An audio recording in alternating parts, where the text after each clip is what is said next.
কালিকাপুর, কালিকাপুরের মানুষ আর মায়েরা, কথাটা মনে থাকবে কি? কি বললাম? আপনি ইমানদারির জিন্দেগি নিয়ে মরছেন না বেঈমান হয়ে মরছেন 2 নম্বর ইমান নিয়ে, তা আপনি মরবার কালে নিজে জানতে পারবেন, কিন্তু তখন জেনে লাভ হবে না। আর কিছু কিছু লোক যারা আপনার ডানে বামে আছে, তারা জানতে পারবে আপনি ইমানদার হয়ে মরলেন না বেঈমান হয়ে মরলেন। যারা ডানে বামে থাকবে তাদের কাজ দিবে, কিন্তু আপনার কোনো কাজ তখন দিবে না। কিন্তু বললাম কি, আপনি কোন দরের ইমান নিয়ে মরছেন সেটা আপনি নিজেই জানতে পারবেন কখন, তো মরবার টাইমে। দুটো কথা মুখস্থ রাখেন। আরবি হচ্ছে মুসলমানদের ভাষা, আরবি হচ্ছে জান কবজের ভাষা, আরবি হচ্ছে কবরের প্রশ্নোত্তরের ভাষা, আরবি হচ্ছে হাসরের মাঠে হিসাব নিকাশের ভাষা, আরবি হচ্ছে জান্নাতে জান্নাতীদের হুরাইনদের সাথে কথা বলার ভাষা। বুঝতে পারলেন না? তুমি বললে আর মেনে নিব, তুমি বলবে তার জন্য তোমার সব কথা বিক্রি হবে। আর আমি এমএ পাস করা তো আমার কথা বিক্রি হবে না, আপনার কথা বিক্রি হবে। হ্যাঁ, আপনি এমএ পাস করেন, আমি এমএ পাস করিনি, আমি আরবি ডিগ্রি রাখি। এখানে জবাব দেন। আপনি যখন কবরে জিজ্ঞেস করবে মুনকার নাকির, তো আপনাকে সর্বপ্রথম ইংরেজিতে বলবে হুইজ ইওর গড, তোমার আল্লাহকে। কবরের প্রশ্ন ইংরেজিতে হবে, হ্যাঁ না বলুন তো? কোন ভাষাতে হবে? আরবিতে হবে।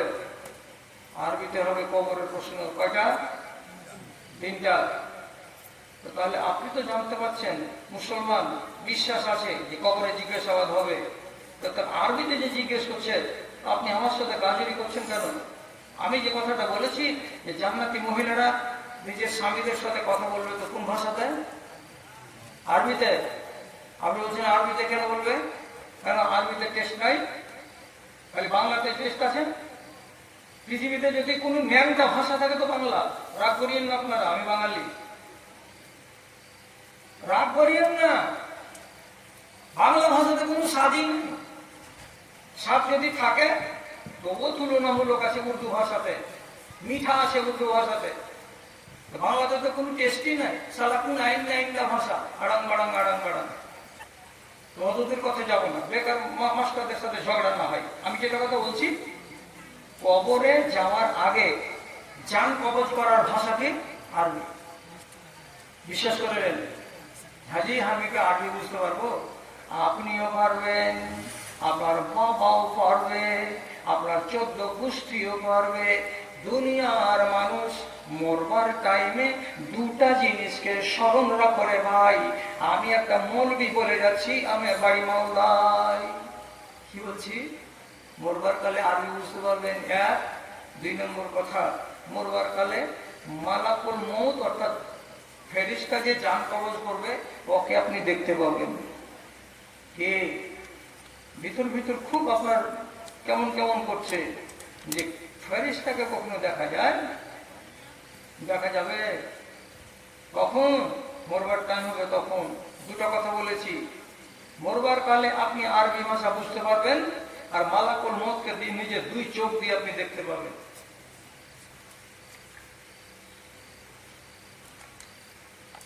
মূল কথা কি বলেছিলাম?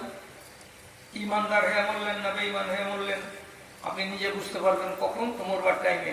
কেন যে মরণ কয় রকমের হয় ভালো করে জানেন, 2 রকমের হয়। আপনার নসিবে একটা আছে, আমার নসিবে একটা আছে। দুটোই আপনার জন্য নয়, দুটোই আমার জন্য নয়। কোন একটা আমার, কোন একটা আপনার। 2 রকমের মৌত হয়। কি কি 2 রকমের মৌত হয়? ভাই এখানে যত লোক আছেন, কারোর বাড়িতে কি বাংলা কোরআন মাজিদ আছে? নাই? আছে? এই চ্যানেলওয়ালাটি বলছে আছে। এতটি মা খালা আছেন, পুরুষদের ডবল আছে এখানে। কোনটা মার বেটি আছো? কোনটা মার বেটি আছো বলতে পারবা যে বাড়িতে বাংলা কোরআন মাজিদ আছে? কোটি টাকার সায় সম্পত্তি ঘরে ভরা। একটা বেটি ছেলের যদি ঘরের আলমারি দেখা যায় তো 32টা করে শাড়ি আছে, 19টা করে সায়া আছে। আর ওদের হাঁড়ি আর গ্লাসকে যদি অঙ্ক করা যায় তো মনে হবে এটা কোনো হাঁড়ির দোকানদার। এত হাঁড়ি আর এত প্লেট আর এত গ্লাস আর এত কাপ আজকালকার বেটিরা মায়ের বাড়ি থেকে নিয়ে যাচ্ছে, মনে হবে একটা গোটের দোকান। আর ওর শোকেস যদি দেখেন, এক একটা মহিলার এক এক রকমের শাড়ি আলমারি ভর্তি হয়ে আছে, হাজার হাজার টাকা দামের শাড়ি আর নাইটি আর সব ব্লাউজ আর সায়া, ঠিক ঠাই ঠিকানা নাই। অথচ 350 টাকা দাম লাগবে একটা বাংলা কোরআন মজিদের। কোন ঠ্যাঠার বেটির কাছে একটা বাংলা কোরআন মজিদ নাই। কেন নাই? কেন নাই? কোরআন কি বলছে আমাকে আপনাকে জানতে হবে না? একটা লোক হ্যাঁ বলেন তো আমার জিভ ভরে যাবে, মুখ ভরে যাবে।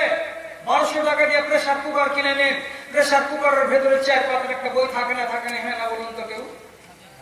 থাকে না? থাকে না? কয় পাতার বই এখানে থাকে? 4-5 পাতার বই থাকে প্রেসার কুকারের ভিতরে।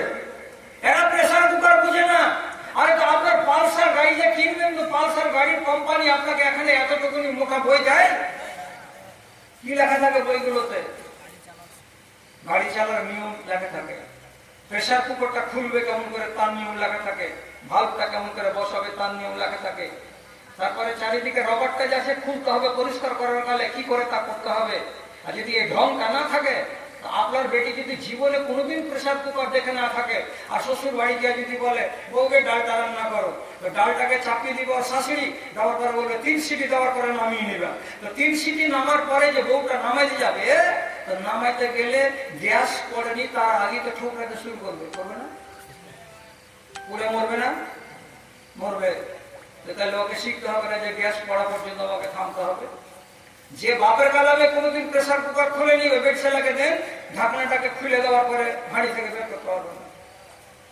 পারবে? পারবে না। বারবার বলো শ্বশুর আব্বা কেমন ঢাকনা নিচ্ছে গো, ঢাকনা মিলে না, ঢাকনা কেন ব্যাগ মা দেখে যাও। কি দেখবে মা?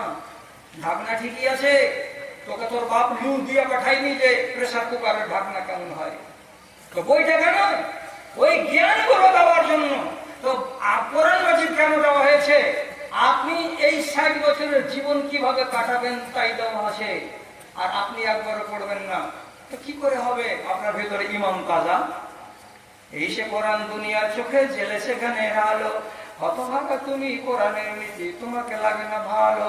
মুক্তা ফেলিয়া 10টা কুড়ালে অনেক কাঁদিবে পরে। মুক্তার চেয়ে অনেক বেশি দামি কোরআন রেখেছ নিজ ঘরে। তবু হতভাগা কিবা খুঁজিতেছ বাতিলের দ্বারে দ্বারে, বাতিলের দ্বারে দ্বারে। কোরআন চুষিয়া আমেরিকা দেখো তৃষ্ণা মিটাতে চাই যে আজ। কোরআন মন্থন করে ইউরোপ ধরাই করেছে স্বর্গরাজ। গুপ্ত ধ্বনির যত সন্ধান কোরআন জানিতে পারে।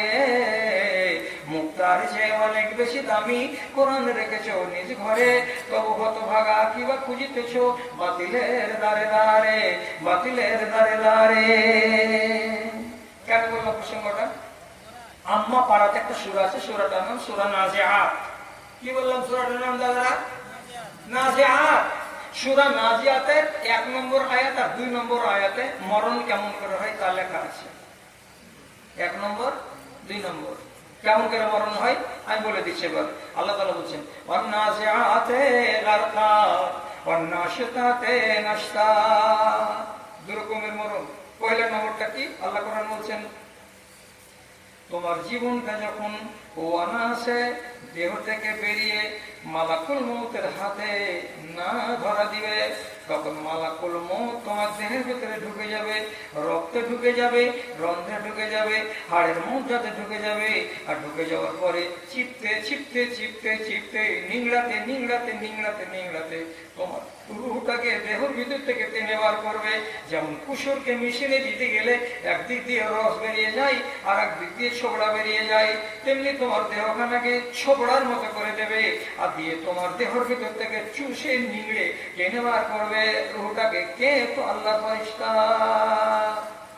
এই নিংড়ানোর আগে, নিংড়ে বের করার আগে একটা তামাশা হবে। কি তামাশা?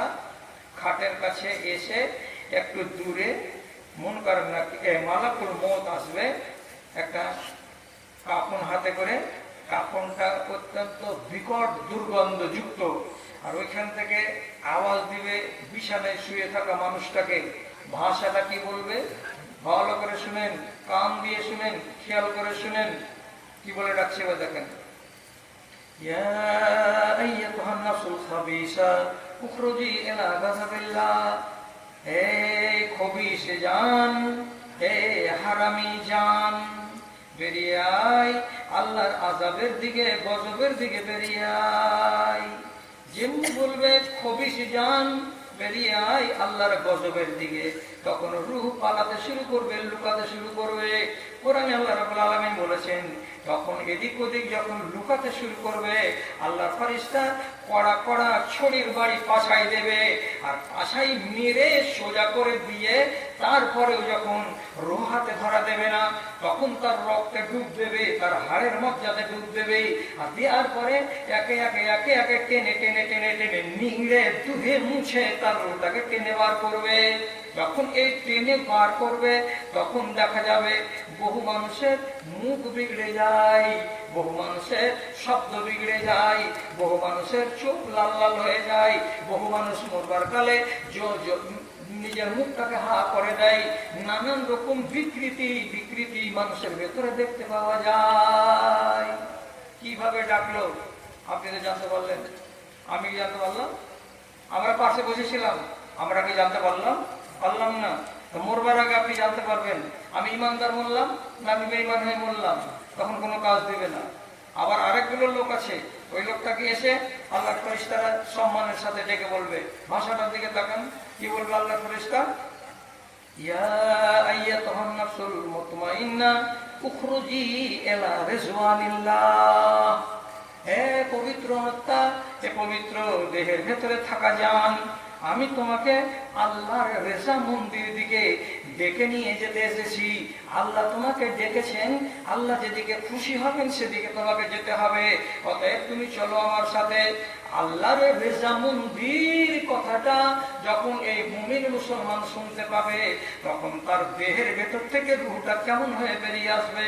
আল্লাহর কোরআন বলছে, অন্নাশিতাতে নাশতা, খেলতে খেলতে, গল্প করতে করতে, মিঠা মিঠা করে লা ইলাহা ইল্লাল্লাহ, সুবহানাল্লাহ, আলহামদুলিল্লাহ, এইরকম গল্প, এইরকম কথা বলতে বলতে বলতে বলতে হঠাৎ বন্ধ হয়ে যাবে মুখটা।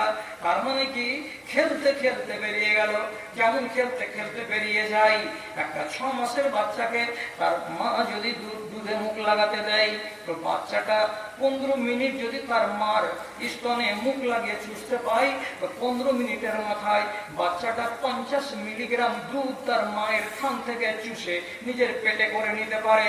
তাহলে আপনি বলুন তো, 50 মিলিগ্রাম দুধ যে মায়ের থান থেকে বেরিয়ে বেটাটার পেটে চলে গেছে, মার কি কোনো জানে কষ্ট হয়েছিল? মা কি কোনো বেগ পেয়েছিল? মা কি কোনো ব্যথা পেয়েছিল?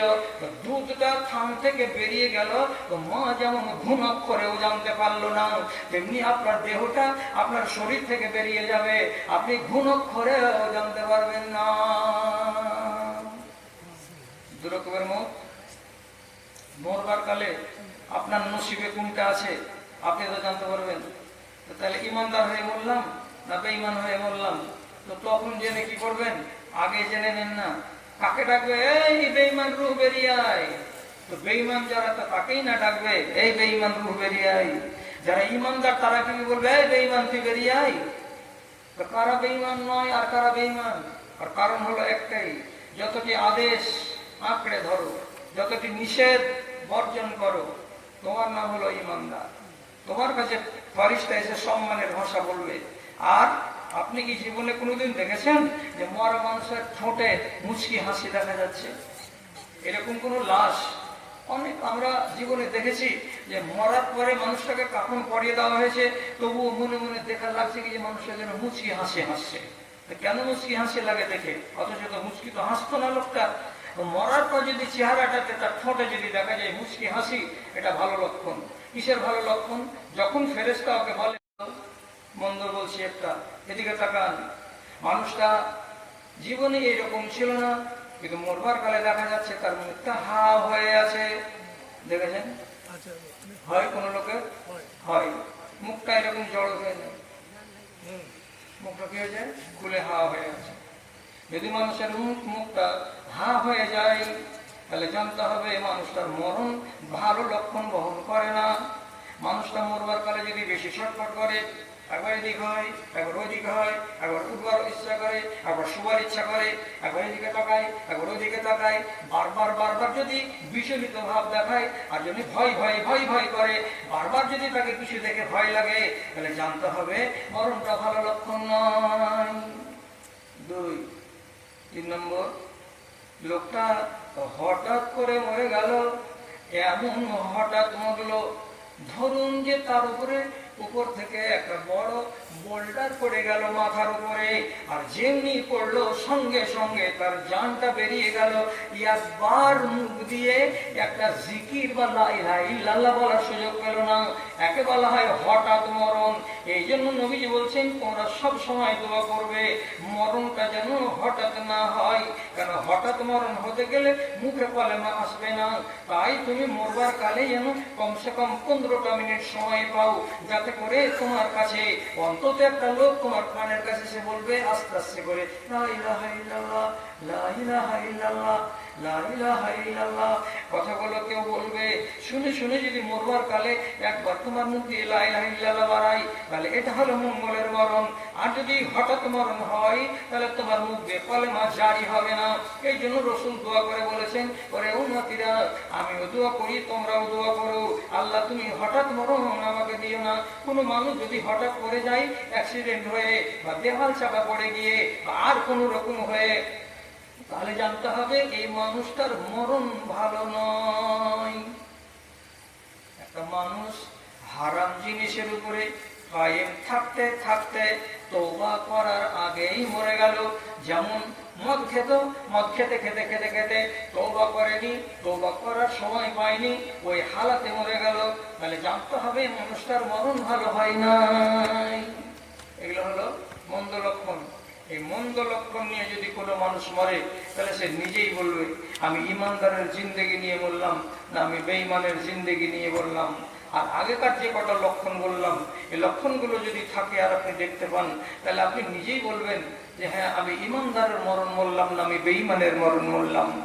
ভালো করে মাথাতে রাখেন, দুরকমের ডাক কোনো একটা আপনি কানে শুনতে পাবেন। হয় ফারিস্তা বলবে হে পবিত্র আত্মা, আল্লাহর রেজা মন্দির থেকে বেরিয়ে এসো। যদি এই সুন্দর বাণী কানে আসে, তাহলে আপনার জন্য শুভ লক্ষণ, ভালো খবর আছে। আর যদি আপনার কানে এই আওয়াজ আসে এই খবিশ জান, আল্লাহর গজবের দিকে বেরিয়ে চলো, তাহলে জানতে হবে আপনার জন্য শুভ সংবাদ নেই, আপনার জিন্দেগিটা বরবাদ আছে, আপনার শুরু হয়ে গেল এখান থেকেই খেলা। এবার অনেক কথা শুনলেন, ঘড়িতে কটা বলছে? রাত 12টা, 1 মিনিট কম, 12টা। তো কথাটা হলো এই, যার ভিতরে যে দুর্বলতাটা আছে সে দুর্বলতাটাকে স্বীকার করে নেওয়া ভালো মানুষের পরিচয়। আমি খুব বেশি বয়সের লোক না হলেও 64 বছর। তো বড় কথা হলে ডবল অপারেশনের লোক, সাংঘাতিক অপারেশন আছে আমার, আর তাতে লো প্রেশারে ভুগি। 12 মাসের ভেতরে 13 মাসই আধপেটি করে খেয়ে বাঁচতে হয়। তো নতুন জায়গা বলে এমন বলা শুরু করলাম যে বলতে বলতে বলতে বলতে 2 ঘন্টা ঘড়িতে আমি কাটায় কাটায় পুড়িয়ে দিলাম।